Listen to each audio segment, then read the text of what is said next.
தமிழ்நாடு முழுக்க நிறைய பகுதிகளில் கனமழை பெஞ்சிட்டு இருக்கு. குறிப்பா சென்னையிலையும் பார்த்தோம்னா நிறைய பகுதிகளில் மழை பெஞ்சிட்டு இருக்கு. மழை சம்பந்தமான நிறைய அப்டேட்ஸும் பார்த்தோம்னா வந்துட்டு இருக்கு. இந்த அப்டேட்ஸை உடனுக்குடன் தெரிஞ்சுக்கணும்னா வேட் நியூஸ் ஆப்பை டவுன்லோட் பண்ணுங்க. ஆப்புக்கான லிங்கை நாங்க டிஸ்கிரிப்ஷன்ல ஷேர் பண்ணிருக்கோம். தமிழ் தடம் நேயர்களுக்கு வணக்கம். ஊடகவியலாளர் திரு கேப்ரியல் நம்ம இணைந்திருக்காங்க, வாங்க பேசலாம். அதற்கு முன்பாக நம்ம தொடர்ந்து வைக்கக்கூடிய ஒரு கோரிக்கை தான், சப்ஸ்கிரைப் பண்ணிட்டு வீடியோ பாருங்க அப்படின்னு சொல்றோம். நீங்களும் பெரிய ஆதரவை கொடுத்துக்கிட்டே இருக்கீங்க, நிறைய கருத்துக்களையும் நீங்க தெரிவிக்கிறீங்க. எல்லா கருத்துக்களையும் நாங்க தொடர்ந்து படிச்சுட்டு தான் இருக்கோம். ஸோ அதை வச்சு ரீசெண்டாக வீடியோலாம் வேற பண்ணியிருந்தோம்.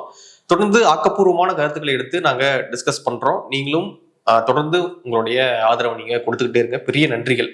வணக்கம். வணக்கம். அரசியலை ஒட்டி, சினிமாவை ஒட்டி ஒரு கண்டென்ட் இது. என்ன அப்படின்னா, மோகன்ஜி அவர்கள் திரௌபதி 2 அப்படின்னு ஒரு படம் எடுக்கிறார். ஸோ அந்த படத்தினுடைய ஒரு பாட்டு நேற்று ரிலீஸ் ஆயிருந்தது. அந்த பாட்டை பாடந்த சின்மயி. சின்மயிக்கு அந்த பாட்டு ரிலீஸ் ஆன பிறகு அழுத்தங்கள் அதிகமாக போகுது. இந்த படத்துல நீங்க எப்படி பாட்டு பாடலாம்? மோகன்ஜி பெண் அடிமைத்தனத்தை ஊக்குவிக்கிறவர், அவர் ஒரு சாதியவாதி, அவருடைய படத்துல நீங்க பாடலாமா அப்படின்னு சொல்லிட்டு திராவிட உணர்வாளர்கள் அழுத்தத்தை கொடுக்குறாங்க சின்மயி அவர்களுக்கு. உடனே சின்மயி என்ன பண்றாங்க, நேற்று மதியம் எக்ஸ்தலத்துல சாரி மன்னிச்சிருங்க, தெரியாம பாட்டை பாடிட்டேன் அப்படின்னு சொல்லிட்டு அவங்க எஸ்கேப் ஆயிட்டாங்க. ஸோ எப்படி பாக்குறீங்க இந்த நிகழ்வை? அதான் இப்ப திரௌபதி பார்ட் 1 ரிலீஸ் ஆனப்ப அந்த படத்தை பாக்குறதுக்கான வாய்ப்பு எனக்கு கிடைச்சது. அப்ப மோகன்ஜி அவர்களை இன்டர்வியூ பண்ணும் அப்படின்றதுக்காக நான் அந்த படத்தை பார்த்தேன். கடைசியில் அவரை இன்டர்வியூ பண்றதுக்கான வாய்ப்பு கிடைக்கல. என்னை பொறுத்தளவுல அந்த படம் அவ்வளவு சரியான படமா எனக்கு அப்போ படல. எக்ஸாக்டா இப்ப எனக்கு ஞாபகம் இல்லை, ஏன்னா அந்த படம் சில ஆண்டுகள் ஆச்சு, எப்படி ஒரு 4 இயர்ஸ் இருக்கும்னு நினைக்கிறேன் அப்ப பார்த்தது. ஆனா அந்த படம் பார்க்கும்போது எனக்கு ஏற்பட்ட ஒரு இம்ப்ரெஷன் என்னன்னா, சரியான படம் இல்லை அப்படின்றதான் எனக்கு அப்ப பட்டுச்சு. பட் இப்ப அது அங்க டிஸ்கஷன் கிடையாது. இப்ப மோகன்ஜி அவர்கள் என்ன மாதிரி படம் பண்றாரு, எனக்கு பிடிச்ச மாதிரி படம் பண்றாரா, நம்ம முற்போக்காளர்களுக்கு பிடிச்ச மாதிரி படம் பண்றா, அதெல்லாம் இங்க டிஸ்கஷன் கிடையாது. மோகன்ஜி அவருக்கு பிடிச்ச மாதிரி படம் பண்றதுக்கான எல்லா உரிமையும் இருக்கு. அது மேல எனக்கு மாற்று கருத்து இருந்தா நான் கருத்தியல் ரீதியா அதை எதிர்கொள்ளலாம். எனக்கு படம் எடுக்கக்கூடிய தெம்பு இருந்தா நான் அதுக்கு நேர் எதிரான ஏன் விருப்பப்படியில் இருக்கக்கூடிய இன்னொரு நல்ல படத்தை நான் எடுத்து வெளியிடலாம். ஸோ அந்த வகையில் அவருக்கு பிடிச்ச பாணியில படம் எடுக்கிறதுக்கான உரிமை இருக்கு. அதே மாதிரி அந்த படத்துல போய் பாடுறதுக்கும் அந்த படத்துல நடிக்கிறதுக்கும் மற்றவங்களுக்கும் உரிமை இருக்கு. ஸோ சின்மயி அவர்கள் அந்த படத்தை போய் பாடுறதுக்கான எல்லா உரிமையும் அவங்களுக்கு இருக்கு. என்ன கேட்டா அவங்க மன்னிப்பு கேட்டிருக்க வேண்டிய அவசியமே இல்லை. அந்த மன்னிப்பும் பாத்தீங்கன்னா ரொம்ப கஷ்டப்பட்டு ரொம்ப டிப்ளமேட்டிக்கா அந்த ட்வீட்டை போட்டிருக்காங்க. மோகன்ஜி அவர்கள் பெயரை சொல்லாம, டீட்டெயில்ஸ் எல்லாம் பெருசா எதுவும் தராம, ஒரு மாதிரி தொட்டும் தொடாமலும் ஒரு ட்வீட். அதுல மன்னிப்பு கேட்டுக்கிறன்றது மட்டும் இருக்கு. எக்ஸாக்டா என்ன பிரச்சனை அப்படின்றது அங்க இல்ல. சோ மோகன்ஜி அப்படின்ற அந்த டைரக்டர் இருக்கார், அவரோட படங்கள்லாம் எனக்கு பிடிக்காது, அவரோட படங்கள்ல வர கருத்துக்கள்லாம் இப்படி இருக்கு, அதனால நான் மன்னிப்பு கேட்கிறேன், இல்ல அந்த ஐடியாலஜி எனக்கு ஒத்து போவாது அப்படின்னு ஏதோ ஒண்ணு. ஆனா அதை ஸ்ட்ராங்கா சொல்லாமே, ஒன்னுல நீங்க அதை மன்னிப்பு கேட்கிற அளவுக்கு பெரிய பிரச்சனை நீங்க நினைக்கிறீங்கன்னா அதை ஸ்ட்ராங்கா சொல்லலாம், இல்லைன்னா மன்னிப்பே கேட்காம இருக்கலாம். என்ன பொறுத்தளவுல மன்னிப்பு கேட்க வேண்டிய அவசியம்லாம் இல்லை. இங்க வரக்கூடிய படங்கள் எல்லாமே பெரிய 90% அக்மார்க் முற்போக்கு படங்கள்லாம் கிடையாது. சிம்பிளான ஒரு எக்ஸாம்பிள் சொல்றேன். இப்ப ஓகேன்னு ஒரு படம் வந்தது, ஒரு கல் ஒரு கண்ணாடி நினைக்கிறேன், அதான் உதயநிதி ஸ்டாலின் படம். அந்த படத்துல பாத்தீங்கன்னா அந்த ஹீரோயினை அவர் ஸ்டாக் பண்ணுவார், விரட்டி போய்கிட்டே இருப்பார். அது பேர் ஸ்டாக்கிங். மெகா ஹிட் இல்ல? ஆமா. சோ ஸ்டாக்கிங்ன்றத நீங்க ஏத்துப்பீங்களா? அது பெண்களுக்கு எதிரான செயல் தான். அதே மாதிரி அந்த பெண் அப்புறம் ஏர் ஹோஸ்டஸா ஒர்க் பண்ணுவாங்க. அங்க போய் நீங்க ஃபிளைட்ல போய் அவரும் அவரோட ஃப்ரெண்டும் போய் தகராறு பண்ணுவாங்க. அது பேர் என்ன? அந்த பெண் வேலை பார்க்குற இடத்துல போய் அந்த பெண்ணுக்கு உளவியல் ரீதியான பிரச்சனைகளை கொடுக்கறது. அதெல்லாம் கரெக்டா? அதெல்லாம் ஒரு கமர்ஷியல் படம் தான், விட்டுடலாம்ல. அதான் நான் சொல்ல வரேன். சினி இண்டஸ்ட்ரின்றது வேற. நீங்க சினி இண்டஸ்ட்ரியில இந்த சட்டங்கள் எல்லாம் அப்ளை பண்ணீங்கன்னா ஒன்னும் படம் ஓடாது, ரெண்டாவது நீங்க எதுலையும் நடிக்கவே முடியாது, சினி இண்டஸ்ட்ரியோட அசோசியேட்டே ஆயிருக்க முடியாது. சினி இண்டஸ்ட்ரின்ற அந்த இண்டஸ்ட்ரியே அது எந்த அடித்தளத்துல கட்டமைக்கப்பட்டிருக்குன்னு பாத்தீங்கன்னா, இப்போ ஒரு ஃபாஸ்ட் ஃபுட் இருக்கு பாருங்க. ஃபாஸ்ட் ஃபுட்ல போய் நீங்க நல்ல ஹெல்தியான ஃபுட் சாப்பிட முடியுமா? ஃபாஸ்ட் ஃபுட்ல நீங்க ஹெல்தியான ஃபுட் சாப்பிட முடியாது. சினி இண்டஸ்ட்ரியிலும் அப்படிதான். 90% படங்கள் பார்த்தீங்கன்னா மோசமான படங்கள் தான் வரும். இல்ல எனக்குன்னு சில கருத்துக்கள் இருக்கு, அதுக்கு உட்பட்ட விஷயங்களோட தான் நான் சேர்ந்து ஒர்க் பண்ணுவேன் அப்படின்னா நீங்க வீட்டுல உட்காந்து நீங்க உங்களுக்கு பிடிச்ச கதைகள்லாம் எழுதலாம். மோசமான படம்னா டெக்னிக்கலாவா இல்ல கருத்தியல் சார்ந்ததா? நீங்க பாருங்க, நிறைய பிற்போக்கான விஷயங்கள்லாம் சினி இண்டஸ்ட்ரியில வரும். இப்ப நான் சொன்னது ஸ்டாக்கிங் சொன்னேன்ல, இப்ப வரைக்கும் ஸ்டாக்கிங்ன்றது சினி இண்டஸ்ட்ரியில நார்மலைஸ்டான ஒரு விஷயம் தான். இன்னைக்கு வரைக்கும் எல்லா படத்துலயும் ஹீரோஸ் தான் இருப்பாரு. அந்த கேரக்டர்ஸ் பேசக்கூடிய விஷயங்கள்லாம் பார்த்தா நிறைய நேரங்கள்ல ரொம்ப பழைய பிற்போக்கான கருத்துக்கள் இன்னைக்கும் படங்கள்ல வந்துட்டு தான் இருக்கு. இதுல 1-2 எக்ஸப்ஷன்ஸ் இருக்கலாம், வெற்றிமாறன் மாதிரி சில எக்ஸப்ஷன்ஸ் இருக்கலாம். பட் ஜென்ரலா ஃபிலிம் இண்டஸ்ட்ரின்னு எடுத்துக்கிட்டீங்கன்னா ட்ரெடிஷ்னலா எப்பவுமே ரொம்ப பின்தங்கி தான் இருந்திருக்கு. நான் சொல்றது கருத்தியல் ரீதியா நான் சொல்றேன். ஸோ அதனால நீங்க முடிவு எடுத்துக்கணும். இந்த இண்டஸ்ட்ரியில நான் இருக்கணும்னு நினைச்சீங்கன்னா, இப்போ ஒரு ஆக்டர் ஆகணுன்றது உங்க பேஷன்னா, இதுதான் இண்டஸ்ட்ரி, இதுக்கு உட்பட்டு தான் நீங்க செயல்பட முடியும். இல்ல எனக்கு ஃபெமினிச பார்வை, மார்க்சிய பார்வை, இந்த மாதிரியான சில பார்வைகள்லாம் இருக்கு அப்படின்லாம் நீங்க நினைச்சீங்கன்னா அந்த இண்டஸ்ட்ரியிலே இருக்க முடியாது. அதனாலதான் நான் பார்த்திருக்கேன், இப்ப சில ஃபெமினிஸ்ட்லாம் பார்த்தீங்கன்னா ரொம்ப அக்ரெசிவா அதை கிரிட்டிசைஸ் பண்ணுவாங்க. ஃபிலிம் இண்டஸ்ட்ரியில இருக்கக்கூடிய பிற்போக்குத்தனத்தெல்லாம் நல்லா கிரிட்டிசைஸ் பண்ணுவாங்க. ஆனா அவங்க படம் எடுக்கும்போது ரொம்ப மோசமா படம் எடுப்பாங்க. அந்த படம் வந்து பாத்தீங்கன்னா கமர்ஷியல் எலிமெண்ட் எல்லாம் இருக்கும், ஆடியன்ஸ் என்டர்டெயின் பண்ணாது. கருத்தியல் ரீதியா நீங்க கரெக்டா எடுத்திருப்பீங்க, ஐடியாலஜிக்கலா பெர்ஃபெக்டா இருப்பீங்க, ஆனா அது படம் தியேட்டர்ல ஓடுற மாதிரி இருக்காது, இந்த உப்பு சப்பு இல்லாம இருக்கும் அது. சோ நீங்க படம் எடுக்கணும்னு வந்துட்டீங்கன்னா இதான் மார்க்கெட், இதுக்கேற்ற மாதிரி தான் நீங்க எடுக்க முடியும். உங்களோட ஐடியாஸ், உங்களோட இந்த ஐடியாலஜி, அப்புறம் கொள்கைகள், இது எல்லாத்தையும் உள்ள கொண்டு வந்தீங்கன்னா சினி இண்டஸ்ட்ரியில நீங்க சர்வைவ் ஆக முடியாது. ஸோ நீங்க சூஸ் பண்ணிக்கணும். எனக்கு சில கருத்துக்கள் இருக்கு, அந்த கருத்துக்களை எந்த பிளாட்ஃபார்ம்ல நான் வெளிப்படுத்த போறேன். ஒரு புக்கா எழுதி நான் வெளிப்படுத்தலாம், பியூரா நான் வெளிப்படுத்தலாம். எனக்கு இருக்கக்கூடிய கருத்துக்களை நான் அப்படியே ஒரு புக் ஃபார்மேட்ல வெளிப்படுத்தலாம். அப்போ ஒரு 1000 பேர் அதை படிப்பாங்க. ஃபிலிம் இண்டஸ்ட்ரிக்கு நான் போறேன்னா, தமிழ்நாட்டுல 8 கோடி பேர் இருக்காங்க, ஒவ்வொருத்தங்களும் ஒவ்வொரு விதமான வளர்ச்சி நிலையில இருப்பாங்க. இது ஒரு மாஸ் இண்டஸ்ட்ரி, எல்லாரும் பார்க்கணும். அப்ப நீங்க உங்ககிட்ட ஒரு 100 ஐடியாஸ் இருக்குன்னா அதை மறைமுகமா ஒரு 5% ஐடியாவை தான் உள்ள கொண்டு போக முடியும். மீதி 95% ஐடியாஸை மக்களுக்கு பிடிச்ச மாதிரி தான் நீங்க பண்ண முடியும். உங்களுக்கு பிடிச்ச ஐடியாஸ் அவ்வளவு திணிக்க முடியாது. ஸோ நீங்க இப்ப மக்கள் பாயிண்ட் ஆஃப் வியூ யோசிக்கணும். இது கரெக்ட், இது தவறுலாம் பார்க்க கூடாது. சொசைட்டில இது போட்டா ஒர்க் ஆகும், அது தாண்டி எனக்கு பிடிச்ச சில ஐடியாஸை கொஞ்சம் மறைமுகமா உள்ள திணிக்கலாம், அப்படி வேணா நம்ம யோசிக்கலாம். நம்ம சாட்டிஸ்பாக்சனுக்கு அது பண்ணலாம். ஸோ அந்த மெச்சூரிட்டியோட தான் நம்ம அந்த இண்டஸ்ட்ரிக்குள்ள நம்ம இறங்கணும். ஸோ அதனால கேட்கிற அந்த கேள்வி இருக்கு பாருங்க, சின்மயி அவர்கள் அங்க போய் ஏன் பெர்ஃபார்ம் பண்ணாங்க அந்த பாடலுக்கு, அது ஒரு பைத்தியகாரத்தனமான கேள்வி. அந்த கேள்வி நீங்க எல்லா நடிகர்களை பார்த்தும் கேட்கலாம்.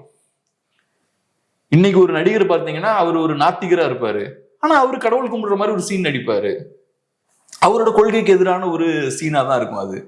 இன்னொரு நடிகர் பார்த்தோம்னா சாதியத்துக்கு கம்ப்ளீட்டா எதிரானவரா இருப்பாரு, ஆனா அவர் நடிக்கக்கூடிய படத்துல சில நேரங்கள்ல பாத்தீங்கன்னா சில கேஸ்ட் எலிமெண்ட்ஸை ப்ரொமோட் பண்ற மாதிரி இருக்கும், அந்த பண்ணையார் கல்ச்சரை ப்ரொமோட் பண்ற மாதிரி இருக்கும். இதெல்லாம் நார்மலா எல்லா படங்களும் இருக்கிறது தான். இன்னைக்கு மேபி அந்த பண்ணையார்த்தனத்தை ப்ரொமோட் பண்றதை கொஞ்சம் கம்மி பண்ணிருக்காங்க இப்ப, ஏன்னா ஓப்பனா எல்லாம் பேச ஆரம்பிச்சனால. 80s 90s எல்லாம் அது இருந்தது. ஸோ அப்ப நீங்க சாதியத்துக்கு எதிரானவர்களா இருந்தாலும் ஒரு பெரிய டைரக்டர் எடுக்கிறாரு, கெரியர் வைஸ் உங்களுக்கு அது ஆப்பர்ச்சுனிட்டி அப்படின்னு நீங்க என்ன பண்ணுவீங்க?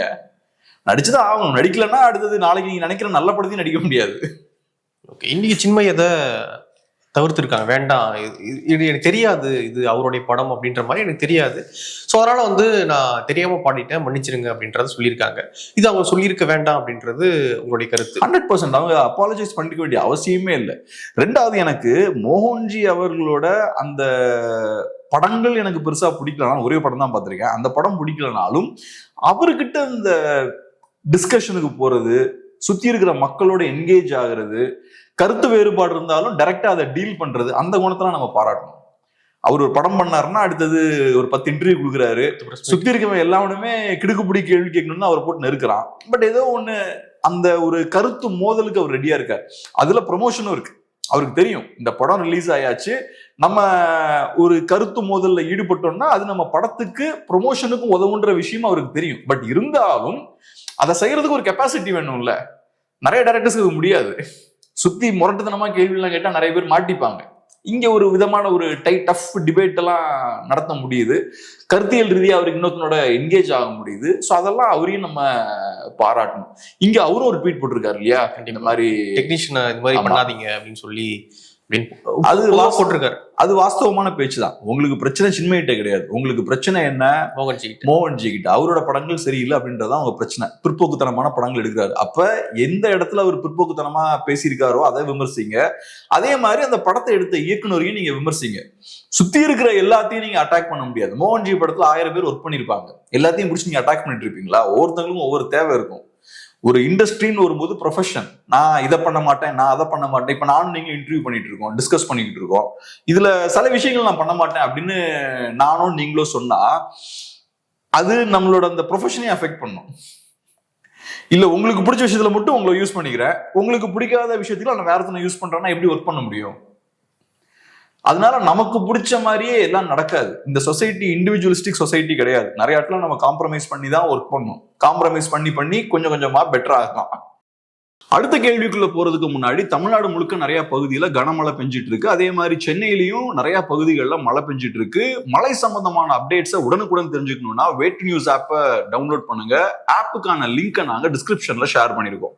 இதையொட்டி இன்னொரு விமர்சனம் எழுது என்ன அப்படின்னு பாத்தீங்கன்னா, திமுகவுக்கு தொடர்புடைய ஒரு தொலைக்காட்சி, அந்த தொலைக்காட்சி வந்து இதே மோகன்ஜி எடுத்த பகாசுரன் படத்தினுடைய அந்த சேட்டலைட் ரைட்ஸை வந்து வாங்கி அவங்க வந்து அதை ஒளிபரப்பு பண்றாங்க. ஸோ இவ்வளோ ப்ரெஷர் போடுற உடன்பிறப்புகள் சின்மை மீது இவ்வளவு ப்ரெஷர் போடுறாங்க, நீங்க எப்படி மோகன்ஜி படத்துல பாடலான்னு ப்ரெஷர் போடுறாங்க. ஆனா அந்த தொலைக்காட்சி வந்து அதே பகாசுரன் படத்தை வாங்கி ஒளிபரப்பு பண்றாங்க. அந்த தொலைக்காட்சி மீது, அந்த கட்சி மீது, அதை நடத்தக்கூடிய நபர்கள் மீது இதே உடன்பிறப்புகளால ப்ரெஷர் போட முடியல. ஸோ அவங்களுக்கு செலக்டிவ் அம்னீஷியா மாதிரி எங்கெல்லாம் பண்ண முடியுமோ அங்க மட்டும் நம்ம பண்ணலாம் அப்படின்ற மாதிரி தங்களுடைய அந்த கொள்கையை வந்து காட்டுறாங்களா? எப்படி பாக்குறீங்க? எனக்கு தெரிஞ்சு அந்த தொலைக்காட்சி நிறுவனம் பண்ணதுல பெரிய தவறு இருக்கிறதா நான் பார்க்கல. இப்ப நானே ஒரு தொலைக்காட்சி நடத்தணும்னு வச்சுப்போம். நான் வந்து தமிழ் தேசிய படங்கள் மட்டும் தான் போடுவேன் முடிவு பண்ண முடியாது. எனக்கு ஒரு அரசியல் பார்வை இருக்கலாம். பட் அதை தாண்டி கமர்ஷியல் பிளாட்ஃபார்ம் டெலிவிஷன்றது ஒவ்வொரு நாளும் சில கோடிகள் செலவாகும். ஒரு படத்தை நான் வாங்குறேன்னா அது கோடிக்கணக்கான செலவழிப்பேன். ஸோ அதுல கமர்ஷியல் எலிமெண்ட் இன்வால்வ் ஆகிருக்கு. நான் ஒரு 20 கோடி ரூபாய் செலவு பண்றேன்னா குறைந்தபட்சம் 21 கோடி ரூபாய் எடுக்கணும். நஷ்டத்துல நான் ரன் பண்ண முடியாது. நான் ப்ராஃபிட்டா இருந்தா பரவாயில்ல. பட் டெலிவிஷன் வரும்போது அது நான் ப்ராஃபிட்டா இருக்க வாய்ப்பே இல்லை. ஏன்னா அதுல கோடிக்கணக்கா பணம் வந்து இன்வால்வ் ஆகுது. ஸோ அப்படி இருக்கும்போது எனக்கு என்னமோ அந்த தொலைக்காட்சி செய்ததுல பெரிய தவறு இருக்கிறதா நான் பார்க்கல. ஏன்னா இல்ல என்னன்னா, மோகன்ஜி அவர்கள் எடுத்தது மொத்தமே 3 நாள் படம் தான் எடுத்தேன். அந்த 3 நாள் படத்துல அந்த 3 நாள் படத்தை தவிர்க்கிறதுனால அந்த தொலைக்காட்சிக்கு என்ன பெரிய இழப்பு வந்துடும். லட்சக்கணக்கான படங்கள் வந்துகிட்டு இருக்கு. இந்த 3 நாள் படத்தை வந்து தவிர்த்துட்டு நீங்க மற்ற படங்களை வாங்கியிருந்தீங்கன்னா அந்த பிரச்சனை கிடையாது இல்ல உங்களுக்கு? இல்ல, அப்படி நான் எப்படி பாக்குறேன்னா, இந்த மாதிரி ஆங்கிள் நீங்க போக ஆரம்பிச்சீங்கன்னா நிறைய கேள்விகள் இதே மாதிரி எழும்பும். உதாரணத்துக்கு இந்த சேனல், நீங்க சம்மந்தப்பட்ட சேனல் சொல்றீங்களே, அந்த சேனலை எடுத்துக்கிட்டோம்னா அவங்க இன்னொரு ஷோ பண்றாங்க. குடும்ப பிரச்சனை எல்லாம் வரும். அதை உட்காந்து என்ன பிரச்சனைன்னு டிஸ்கஸ் பண்ணுவாங்க. அது எனக்கு தெரிஞ்ச மோசமான ஒரு ஷோ தான். ஸோ அந்த ஷோவை விமர்சிக்கக்கூடியவங்களும் அந்த டிவி மேல ப்ரெஷர் போட்டாங்க. நீங்க இந்த மாதிரி ஒரு முற்போக்கான ஆட்கள், நீங்க எப்படி இதெல்லாம் பேசலாம்? ஸோ நீங்க கிளியரா முடிவு பண்ணிக்கணும். ஒண்ணு, நான் கட்சி ஐடியாலஜி சார்ந்த ஒரு சேனல் ரன் பண்றேன் அப்படின்னா காலையில கருப்பு சட்டை போட்டு வந்து பேசுவாரு. அப்புறம் மத்தியானம் பாத்தீங்கன்னா கட்சி சார்ந்த நியூஸை மட்டும் நீங்க போடுவீங்க. அப்புறம் சாயங்காலம் புரட்சிகர படங்கள் எல்லாம் போடுவீங்க. அது யாருமே பார்க்க மாட்டாங்க, டிஆர்பி எல்லாம் வராது. அது கட்சியோட கொள்கையை கொண்டு போய் சேர்க்கறதுக்கான டிவி. ரெண்டாவது ஆப்ஷன் என்னன்னா, ப்ராப்பரான கமர்ஷியல் சேனல் நீங்க ரன் பண்ணலாம். ப்ராப்பரான கமர்ஷியல் சேனல் நீங்க ரன் பண்ணும்போது இந்த மாதிரி ஒவ்வொரு விஷயத்துக்கும் நீங்க பெண்ட் ஆகிக்கிட்டே இருந்தீங்கன்னா ஒருத்தவங்க ஒரு விஷயம் கொண்டு வருவாங்க. இப்ப நீங்க சொன்ன மாதிரி இந்த பிரச்சனை இங்க வருது, அடுத்தது ஒரு ஷோ பண்ணும்போது இன்னொரு பிரச்சனை வரும், அப்புறம் பெண்ணியவாதிகள் சார்பா இன்னொரு பிரச்சனை வரும், மார்க்சியவாதிகள் சார்பா இன்னொரு பிரச்சனை வரும், அப்புறம் காங்கிரஸ் பார்ட்டி சார்பா தேசத்துக்கு விரோதமா அது போது, நீங்க எப்படி இதை பண்ணலாம்பாங்க. அப்படி பண்ணா நீங்க பிசினஸே பண்ண முடியாது.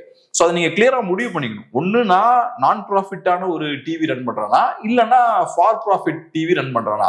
ஃபார் ப்ராஃபிட் டிவி ரன் பண்றதுக்கு அட்வான்டேஜ் என்னன்னா, ஒண்ணு உங்களுக்கு லாபம் வருது, ரெண்டாவது உங்க சேனல்ல நிறைய பேர் பார்ப்பாங்க. ஸோ உங்களோட ஐடியாலஜியையும் அது வழியா நீங்க எங்கேயோ உள்ள கொண்டு போயிடலாம். அதனால யூஸ்வலா எல்லாருமே அதை கொஞ்சம் கமர்ஷியலா கொண்டு போகலாம் அப்படின்ற மாதிரி தான் பார்ப்பாங்க. ஸோ பிசினஸ் பாயிண்ட் ஆஃப் வியூல இருந்து பார்க்கும்போது ஒரு டிவியை நடத்தணும் அப்படின்னு வரும்போது இதெல்லாம், இந்த சிக்கல்கள்லாம் இருக்கும். நான் சொன்னது மாதிரி நீங்க படங்களை போடுறீங்கனாலே பெர்ஃபெக்டான படங்கள் எதுவுமே கிடையாது. 95% படங்கள்ல நிறைய பிரச்சனைகள் இருக்கும். பெண்களை அவங்க கையாளுற விதத்துல பிரச்சனை இருக்கும். இப்ப ஃபெமினிஸ்டுகளா இருக்கலாம், கம்யூனிஸ்டுகளா இருக்கலாம், அவங்க ஒரு விதமா பாக்குறாங்கல்ல, சொசைட்டினா இப்படி இருக்கணும், பெண்களை ஸ்டாக் பண்ணக்கூடாது, பெண்களை ரெஸ்பெக்ட் பண்ணணும் அப்படின்லாம் பாக்குறாங்களே, இவங்க எவ்வளவு % இருப்பாங்க? ஒரு 2-3% தான் ஓவரால் சொசைட்டில. நான் சொல்ற இந்த கேட்டகரி எல்லாமே சேர்த்தீங்கன்னா மெஜாரிட்டி 99% எப்படி இருப்பாங்க, அவங்க கிட்ட நிறைய குறைகள்லாம் இருக்கும். அதனாலதான் அவங்க இந்த கமர்ஷியல் ஃபிலிம்லாம் என்ஜாய் பண்றாங்க. நான் பண்றதா அவங்க பண்றாங்க அப்படின்னு. ஸோ அதனால நீங்க வந்து உங்க ஐடியாவை இவங்க மேல இம்போஸ் பண்ண முடியாது. இப்போ கமர்ஷியல் பிசினஸ் இந்த 1% நம்பி இருக்க மாட்டான், இந்த 99% நம்பி இருப்பான். ஸோ அவன் உட்காந்து ஐடியாலஜிக்கல் கரெக்ட்னஸ்லாம் இருக்குல்ல, பொலிட்டிக்கல் கரெக்ட்னஸ்லாம் இருக்குல்ல, கரெக்டா இருந்தா மட்டும்தான் பேசணும்னு சொல்றது இருக்குல்ல, அப்படி செயல்பட முடியாது. அப்புறம் நான் இன்னொன்னு சொல்றேன், கரெக்டான விஷயத்த மட்டும்தான் பேசணும்னு சொல்றது இருக்குல்ல, அதுவுமே ஒரு விதமான தவறான ஒரு பார்வை. நான் சின்ன வயசுல காலேஜ் படிக்கும் போது ஒரு டிபேட்டுக்கு போவோம். நாங்கெல்லாம் டிபேட்னா ஒன்றும் இல்லை, ஒரு ஸ்டடி சர்க்கிள் மாதிரி. நாம சில கருத்துக்கள் வச்சிருப்போம், மற்ற மாணவர்கள் வேற கருத்துக்கள் வச்சிருப்பாங்க. அரசியல் ரீதியா மோஸ்ட்லி டிபேட் பண்ணுவோம், கொஞ்சம் ஐடியாலஜி டிஸ்கஸ் பண்ணுவோம். ஒரு 15-20 பேர் வாரம் வாரம் கூடுவோம். அப்போ ஒரு நாள் ஒருத்தர் திடீர்னு என்ன சொல்லிட்டாரு, கேப்ரியல் நீங்க தெரிஞ்சா பேசுங்க, தெரியாம பேசாதீங்க, சும்மா தவறான கருத்துக்கள் எல்லாம் பதிவு பண்ணாதீங்க, கரெக்டான விஷயத்த மட்டும் பதிவு பண்ணுங்கன்னு சொல்லிட்டாரு. ஆக்சுவலா நான் தவறான கருத்து தான் பதிவு பண்ணிருந்தேன், வேணும்னு பதிவு பண்ணல, தெரியாம தப்பா பதிவு பண்ணிட்டேன். அப்புறம் நான் ஒரு 2 நாள் யோசிச்சதுக்கு அப்புறம் எனக்கு அதுல ஏதோ அந்த பேச்சுல ஏதோ ஒரு தவறு இருந்தது எனக்கு புரிஞ்சுக்க முடியுது. அப்புறம் அடுத்த நாள் போகும்போது இதே மாதிரி இன்னொருத்தர் அவர் பேசினார், அதே நபர். அப்ப நான் புடிச்சிட்டேன், கருத்தை நம்ம பதிவு பண்றோம்னா அதுவே நம்ம தெரிஞ்சுக்கிறதுக்காக தான் பண்றோம். என் கருத்தை நான் உள்ளே வச்சுக்கிட்டு இருக்கேன்னு வச்சுப்போமே, அது தவறுன்னு எனக்கு தெரியாது. ஸோ நான் முதல்ல வெளியே அதை ஃப்ரீயா சொல்லணும். அது தப்புனா நீ உள்ள வந்து இன்டர்வியூ ஆகணும், அந்த கருத்தை நீ சரியாக்கணும், எனக்கு புரிதல் ஏற்படுத்தணும். எல்லாமே தெரிஞ்சுட்டு தான் எல்லாம் பேசணும்னா எவனுமே பேச முடியாது. ஸோ வெளியில பேசுறது விஷயத்தை தெரிஞ்சுக்கிறதுக்காக தான். ஸோ அதனால இப்போ ஒரு படம் வெளியே வருது, தவறான கருத்துக்களோட வருது, அப்ப நம்ம என்ன பண்ணுவோம், அந்த படத்தை அட்டாக் பண்ணுவோம், கருத்தியல் ரீதியா நம்ம அதை எதிர்கொள்வோம். அப்புறம் என்ன ஆகும், அடுத்த வர படம் இன்னும் கொஞ்சம் கூட பெட்டர் ஆகும். பண்ணையார் கல்ச்சர் இப்ப ஏன் பாராட்டுறது, நம்ம அதை ரொம்ப செலிப்ரேட் பண்றது இல்ல. முன்னாடி பார்த்தோம்னா இந்த பண்ணையார் கல்ச்சர் அப்படி பெரிய இந்த நான் தான் ஊர்லயே பெரிய நாட்டாம சின்ன கவுண்டர், இப்பயும் அதெல்லாம் பண்றது இல்ல. சோ இப்ப நம்ம சொசைட்டி கொஞ்சம் அப்படியே நெக்ஸ்ட் ஸ்டேஜுக்கு போயிருக்காங்க. அந்த மாதிரியான படங்கள் வரும்போது அவங்க எதிர்வினைகள்லாம் ஃபேஸ் பண்றாங்க. பாக்குறவங்களுக்கும் லைட்டா தெரியுது, இதெல்லாம் பார்த்தா அவ்வளவு கரெக்டா இல்ல, கொஞ்சம் மொக்க படங்கள் தான் இதெல்லாம் அப்படின்ற மாதிரி தெரியுது, இதுல ஒன்றும் பெருமை இல்லைன்னு தெரியுது. அப்புறம் இந்த பண்ணையார் கல்ச்சர் இருந்தா நம்ம எங்க இருப்போன்றதும் தெரியுது பாக்குறவனுக்கு. நம்ம பண்ணையாரா இருக்க மாட்டோம்ல, அங்க அந்த கேம்ல நம்ம கீழே இருப்போம், இதெல்லாம் தெரியுது. அதுக்கப்புறம் அந்த படங்கள் இப்ப வரல. சோ நீங்க அப்படிதான் இன்ஃப்ளூயன்ஸ் பண்ண முடியும். நீ ஒழுங்கா படம் எடுக்கலாம்னா அது நீ எப்படி எடுக்கலாம்னு கேட்க கூடாது. அது வரும்போது நீ அதை கருத்தியல் ரீதியா எதிர்கொண்டு இந்த விஷயத்த பண்ணணும். ஸோ அதுக்கான ஸ்பேஸ் இருக்கணும். ஒரு ஐடியா வெளியே வரணும், அதை நீங்க பார்த்ததுக்கு அப்புறம் உங்க ஐடியா வச்சு நீங்க அதை கவுண்டர் பண்ணணும். அதுக்கப்புறம் நீங்க சொசைட்டில மாற்றத்தை ஏற்படுத்தணும். சொசைட்டில இருந்தாலும் ஒரு ஐடியா வருது, அப்புறம் நீங்க அதை கவுண்டர் பண்றீங்க, அப்ப என்ன ஆகுது, சொசைட்டி பெட்டர் ஆகுது. அடுத்தது இப்படிதான் ஒரு நல்ல ஒரு சமூகம் வந்து உருவாக முடியும். அதுக்கான ஸ்பேஸை நீங்க கிரியேட் பண்ணணும். அதனால என்ன பொறுத்தளவுல இதை ஏன் போடுறீங்க அதை ஏன் போடுறீங்க அப்படின்றத விட உங்களுக்கு மாற்றுக்கிறது தான், நீங்க அதை ஃபேஸ் பண்ணுங்க. ஆனா ஃபில்ம்ன்றது கமர்ஷியலான ஒரு ஸ்பேஸ், அங்க இப்படிதான் பண்ணி ஆக முடியும். அப்ப சின்மயி பாடத்துலயும் தப்பு இல்ல, அந்த டிவி வந்து அந்த படத்தை வாங்கி ரிலீஸ் பண்ணதும் தப்பு இல்ல, ரிலீஸ் பண்ண தப்பு இல்ல. ஓகே, தப்பு இல்ல. இப்ப வேற ஒரு டிவி பண்ண நீங்க கேட்பீங்களா? அந்த ஒரு குறிப்பிட்ட டிவியை சொல்றீங்கல்ல, இல்ல இவங்க தானே மத்தவங்களை கேட்கறாங்க. அப்ப இவங்க பண்ணும்போது தானே அந்த கேள்வி வரும். இப்போ XY டிவி வந்து இவங்களை பார்த்து சின்மையை பார்த்தோ XY பார்த்தோ கேட்கல இல்ல. சோ இவங்க பண்ணும் போது அந்த கேள்வி வருது. அதான் இப்ப நீங்க அந்த ஆங்கிள் போலான்னு முடிவு பண்ணிட்டீங்கன்னா நம்மளை பார்த்து சில கேள்விகள் வரும். ஸோ நம்ம ஹிஸ்டாரிக்கலா நிறைய முற்போக்கு விஷயங்கள்லாம் பேசியிருக்கோம். அப்ப நம்ம முற்போக்கு பாதையிலேயே தான் நம்ம போகணும் அப்படின்னா நீங்க ஓகே படத்தையும் நீங்க நடிக்க முடியாது, ப்ரொடியூஸ் பண்ண முடியாது, வேற எந்த படத்தையும் நீங்க ப்ரொடியூஸ் பண்ண முடியாது, 90% படத்தை நீங்க ப்ரொடியூஸ் பண்ண முடியாது, டிஸ்ட்ரிபியூட்டும் பண்ண முடியாது. அதே மாதிரி உங்க சேனல்லையும் நீங்க போட முடியாது. ஸோ அப்ப நீங்க முடிவெடுத்துக்கணும், கமர்ஷியல் சேனல் வேணுமா வேண்டாமா. கமர்ஷியல் சேனல் வேணும்னா அதுக்கு உட்பட்டு தான் நீங்க செயல்பட முடியும். இல்ல அவங்க கரெக்டா செயல்பட்டு தான் இருக்காங்க. கீழே இருக்கிற ஆட்கள் இருக்காங்க இல்லையா, சோ இவங்க தான் தேவையில்லாம இன்னொருத்தவங்க நோண்டிக்கிட்டு அவனை வந்து ஒரு குற்றவாளி மாதிரி ஆக்கிட்டு, சோ இவங்க தான் அந்த கேள்வி எழுப்பிக்கிட்டே இருக்காங்க. அவங்க தெளிவா இருக்காங்க, நம்ம சேனல் நடத்த போறோம், ப்ராஃபிட்டா நடத்த போறோம், எந்த படத்தையே வாங்கி போடு அப்படின்னு சொல்லிட்டு அவங்க நடத்திக்கிட்டு இருக்காங்க. கீழே இருக்கிற ஆள் தான் வந்து எல்லாரையும் நீ தப்பு அப்படின்னும் போது நமக்கு ஒரு கேள்வி வருது, நீ சரியா இருக்கு அப்படின்னு கேள்வி வருது. கரெக்ட். சொன்னா கீழே இருக்கிற ஆள் தான் பிரச்சனையா இருக்காங்க. அவங்க கொஞ்சம் பிரச்சனை தான். இது வந்து ஒரு சர்வாதிகார போக்கு. இந்த மாதிரி ஒரு மாப் இருக்கு பாருங்க, மாப் மென்டாலிட்டி இருக்கு பாருங்க, எல்லாரையும் போய் அட்டாக் பண்றது இருக்கு பாருங்க. இன்ஃபேக்ட் இந்த மாதிரி மாப் வந்து ஒரு விஷயத்தை எதிர்பார்க்குது இல்ல, சின்மயி பண்ணது தப்பு நீ பண்ணக்கூடாதுன்னு இந்த கூட்டம் எதிர்பார்க்குது பாருங்க. அப்ப அந்த கூட்டத்துக்கிட்ட நான் அப்படிதான் பண்ணுவேன்னு சொல்லணும், மன்னிப்பு கேட்கக்கூடாது. இந்த மாதிரியான ஒரு கூட்டம் வந்து நம்மளை மிரட்டுதுன்னா மன்னிக்க கூடாது, ரிவர்ஸ் போக கூடாது. நீங்க 4 தடவை ஸ்ட்ராங்கா நில்லுங்க, 5வது தடவை உங்ககிட்டே வர மாட்டாங்க. அதனால இந்த மாபுக்கு நம்ம என்னைக்குமே தலைவணங்க கூடாது. ஜோர்டன் பீட்டர்சன் அது ரொம்ப அழகா சொல்லுவார். ஜோர்டன் பீட்டர்சன் வந்து இந்த ஜெண்டர் ப்ரொனவுன்ஸ் எல்லாம் யூஸ் பண்ணணும்னு ஃபோர்ஸ் பண்ணாங்க ஒரு பாயிண்ட்ல. அந்த ஏதோ சிக்கல் வந்தது, நீங்க யூஸ் பண்ணியே தீர்ந்து வந்துச்சு, நான் யூஸ் பண்ண மாட்டேன் அப்படின்ட்டாரு அவர். நீ என்ன ரிக்வஸ்ட் பண்ணி கேளு, நான் பண்றேன், உன் விருப்பத்துக்காக நான் பண்ணலாம். ஆனா நீ நான் இதை தான் யூஸ் பண்ணணும் நீ என்ன ஃபோர்ஸ் பண்ணனா, என் விருப்பத்தை மீறி ஃபோர்ஸ் பண்ண நான் பண்ண மாட்டேன்ட்டாரு. அப்ப அவரு மேல அப்ப ஸ்டேஜ்ல அவர் பேசுறாரு. பேசும்போது கீழே வந்து இவங்க ஃபுல்லா அச்சா அபுச்சா அபுச்சான்னு கத்துறாங்க. அவர் பேசுறதை கேட்க விட மாட்டேங்கிறாங்க. ஃபுல்லா ஒரு ஸ்பீச்சை முடிச்சுட்டு தான் போனாரு. அப்போ அவர் சொன்ன விஷயம் இதுதான், நான் பேசக்கூடாதுன்றதுதான் உன்னோட விருப்பமா இருந்தா நான் ஃபுல்லா பேசிட்டு தான் போவேன். நான் இந்த மாபுக்கு நான் அடிபணிய மாட்டேன், இந்த கூட்டத்துக்கு நான் அடிபணிய மாட்டேன் அப்படின்றதுல அவர் ரொம்ப கரெக்டா இருந்தார். அதை நம்ம ரெகுலரா பண்ணோம்னா இவங்களே ஆஃப் ஆயிடுவாங்க. அதனால இவங்களை பொறுத்தளவுல முற்போக்கு பிற்போக்குலாம் ஒரு மேட்டரும் கிடையாது. நீங்க சொன்ன மாதிரி முற்போக்கு தான் அவங்களுக்கு பிரச்சனைனா நீங்க சொன்ன அவங்க சேனல்கிட்டே போய் கேட்டுக்கலாமே. இவங்களுக்கு அதெல்லாம் பிரச்சனை கிடையாது. இவங்களுக்கு பிரச்சனை என்னன்னா அரசியல் ரீதியா இவங்களுக்கு யாரெல்லாம் எதிராக இருக்காங்களோ அவங்க எல்லாத்தையும் டார்கெட் பண்றது. அது போக பிராமணர்கள் மேல ஒரு பெரிய வெறுப்பு உண்டு. எனக்கு சின்மை என்ன கேஸ்ட்னு எனக்கு தெரியல, ஆனா இவங்களோட பார்வை என்னன்னா அவங்க ஒரு பிராமணர் அப்படின்ற ஒரு பார்வையும் இவங்களுக்கு உண்டு. நான் பார்த்த ட்விட்டர்ல நிறைய பேர் அப்படி பேசிட்டு இருக்காங்க. அவங்க பிராமணன் தெரியல, எனக்கு தெரியல. ஆமா, எனக்கும் அது தெரியாது. ஆனா இவங்க பார்வையில அவங்க பிராமணா தான் அப்படிதான் பார்த்துட்டு இருக்காங்க.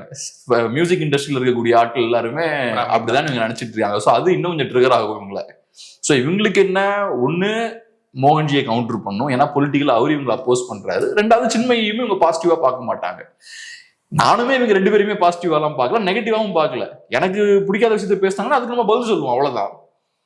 அதை தாண்டி ஒண்ணு இல்லை. அதை தாண்டி போய் நான் எதுக்கு அவங்ககிட்ட போய் உட்கார்ந்து நோண்டிக்கிட்டு இந்த மாதிரி அவங்க மேல ப்ரெஷர் போடுறது, இது ஜனநாயகத்துக்கு எதிரான விஷயங்க. நீ இதை பண்ணக்கூடாது, நீ இந்த படத்தை ரிலீஸ் பண்ணக்கூடாது. நீங்க ஐடியாலஜிக்கலா கவுண்டர் பண்ணுங்க. மோகன்ஜி ஒரு படம் எடுக்கிறாருன்னா அக்கு வேற ஆணி வேற, தியரிட்டிக்கலா எக்ஸ்பிளைன் பண்ணுங்க எங்கெல்லாம் பிரச்சனை இருக்குன்னு. அது ஒண்ணு. 2வது அதை கவுண்டர் பண்ணி நல்லா படம் எடுங்க, அது இன்னும் சூப்பரா இருக்கும். அந்த படத்தை கவுண்டர் பண்ணி அதை விட அற்புதமான ஒரு படம், எக்ஸாக்ட் ஆப்போசிட் ஐடியாலஜி நீங்க உள்ள கொண்டு வாங்க. அதை நீங்க பண்ணிட்டீங்கன்னா கொண்டாடுவோம் நம்ம. பட் அதெல்லாம் பண்ணாம நீ பண்ணக்கூடாது அப்படின்னாலே உனக்கு அதை கவுண்டர் பண்றதுக்கான சக்தி இல்லை. அதனாலதான் நீ அவனுக்கு வாய்ப்பு போடுற. ஓகே, சர்வாதிகாரம். ஓகே, இன்னொரு விஷயம் என்ன அப்படின்னா, எங்க போயிட்டு கொள்கையை ஐடியாலஜியை பேசணுமோ அங்க பேசுறது கிடையாது. சின்மயி அப்புறம் மோகன்ஜி இது போல வந்து சினிமாக்காரங்கிட்ட வந்து ப்ரெஷர் போட்டுறது. எங்க போட்டா ஒரு காரியம் நல்லா தான் நடக்குமோ அங்க ப்ரெஷர் போட்டு அந்த ஆட்களை வந்து மாத்துறது கிடையாது. எப்படி பாக்குறீங்க இதை? கொள்கைனா எப்படி, எங்க போடணும், அது எங்க பேசுறது? கொள்கை பேசுறவங்க முதல்ல தெளிவா தான் இருக்காங்களா, எப்படி பாக்குறீங்க? இது நம்ம அப்படிலாம் கூட ரொம்ப சீரியஸா பார்க்க வேண்டாம். இது ஒண்ணுமே இல்லைங்க. இது ஒரு இடம் இங்க வந்து ஒரு கலாச்சார காவலர்கள் தான் இவங்க. இப்ப மகாராஷ்டிரால போனீங்கன்னா அங்க இந்த எக்ஸ்ட்ரீம் ரைட் ஆட்கள் என்ன பண்ணுவாங்க, வீடியோ நம்ம பார்ப்போம். ஒவ்வொரு வேலண்டைன்ஸ் டே அன்னைக்கும் லவ்வர்ஸை மிரட்டுவாங்க, தாலி கட்டு அப்படின்லாம். அதோட ஏம் என்ன? அதோட ஏம் என்னன்னா கல்ச்சர் மாறுது, அது எனக்கு விருப்பம் இல்லை. பெண்கள் ஃப்ரீயா வெளில வராங்க, ஆண்களும் பெண்களும் அவங்களா ஓனா சூஸ் பண்றாங்க பார்ட்னர்ஸ், இதெல்லாம் எனக்கு விருப்பம் இல்லை. எனக்கு பழையபடி இருக்கணும், சிஸ்டம் பழையபடி இருக்கணும். அது மாறும் போது எனக்கு கோபம் வருது. ஸோ அதை பின்னுக்கு தள்ளுறதுக்கான வேலைகளை நான் ஈடுபடுறேன். ஏறக்குறைய இதே தான். இவங்களும் ஒரு கலாச்சார காவலர்கள் தான். இங்க என்னன்னா டிஃப்ரெண்டான ஒரு கலாச்சாரம், முற்போக்கு அப்படின்ற போர்வையில சில நாம்ஸை இவங்க செட் பண்றாங்க. சொசைட்டினா இப்படிதான் இருக்கணும், தமிழ்நாடுனா இதுதான், இங்க திராவிட கலாச்சாரம் இருக்கு, இங்க திராவிட முற்போக்கு வாதம் இருக்கு. அதுக்கு எதிராக யாரெல்லாம் போறாங்களோ அவங்க எல்லாத்தையுமே டார்கெட் பண்றது. நான் என்ன சொல்றேன், நான் மோகன்ஜியை ஏத்துக்க மாட்டேன். ஆனா அவரோட கருத்துக்களை அவர் பேசட்டும், ஐடியாலஜிக்கலா அவர் உங்களை சேலஞ்ச் பண்றாரு, பண்ணட்டும். நீங்களும் அதே மாதிரி அவரை சேலஞ்ச் பண்ணுங்க. ஆனா நீங்க என்ன பண்றீங்க, அந்த ஸ்பேஸ் ஃபுல்லா நான் தான் கண்ட்ரோல் பண்ணணும்னு நினைக்கிறீங்க. அப்படி ஏன் பண்றீங்க? இது சர்வாதிகாரம். அவன் எப்படி அந்த ஸ்பேஸை நான் ஃபுல்லா கண்ட்ரோல் பண்ணணும்னு நினைக்கிறானோ நீங்க உங்க ஸ்பேஸை கண்ட்ரோல் பண்றீங்க. ஏன்னா லவ்வர்ஸ் டே அன்னைக்கு 14 February 14th. So February 14th lovers day வரும்போது இந்த விஷயங்கள்லாம் பண்றாங்கல்ல, அது உங்களோட அரசியலை பாதிக்குது. அரசியல் ரீதியா உங்களுக்கு நீங்க கட்டி வச்சிருக்க அந்த அரசியல் கட்டமைப்பு அது ஏதோ ஒரு வகையில கேள்விக்குட்படுத்துது. அதே மாதிரி தான் நீங்களும் பாக்குறீங்க. நீங்க இங்க ஒரு டிரெவிடியன் ஈகோ சிஸ்டம் பில்ட் பண்ணி வச்சிருக்கீங்க, அதுக்கு எதிராக அதை நடக்கும்போது உடனே கோவப்படுறீங்க. அது எப்படி நீ அதை பண்ணலாம்? உடனே கூட்டமா அவங்களை அட்டாக் பண்றது, அதெல்லாம் பண்ணக்கூடாது. அப்படி இவங்க பண்ணாங்கன்னா அதுக்கு நம்ம மடிஞ்சும் போகக்கூடாது. அதெல்லாம் அப்படிதான் அப்படின்னு சொல்லிட்டு நம்ம திரும்ப அந்த விஷயத்த பண்ணணும். நமக்கு தெரியல, பெரிய இடத்துல இருக்கவங்களும் என்ன பிரச்சனை நமக்கு தெரியல, நம்ம ஏதோ மூலையில உட்காந்து பேசிட்டு இருக்கோம். பட் ஐடியலா என்ன பண்ணணும்னா ரிவர்ஸ் போகக்கூடாது, ஸ்ட்ராங்கா நிக்கணும், நின்று ஃபேஸ் பண்ணணும். அது நிறைய விஷயங்களை நம்மோடு பகிர்ந்துக்கிட்டீங்க. நன்றி. நன்றி.